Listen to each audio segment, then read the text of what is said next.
What's up guys, it's Davi from DUCKCHAR, and today we're making jalapeno poppers with a special ingredient, duck bacon.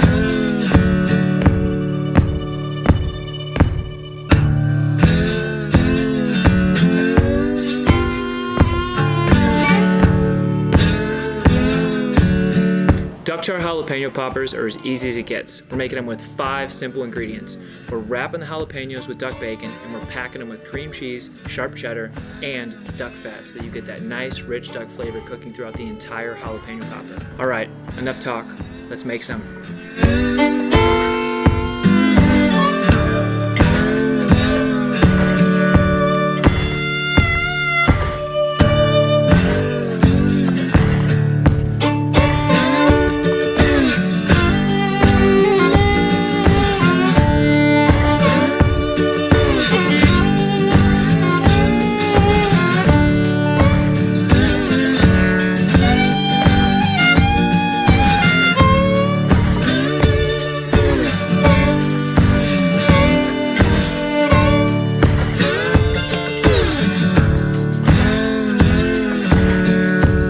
That's it, that's all. The full recipe is linked on our site. Now go make some for yourselves. See you guys next time.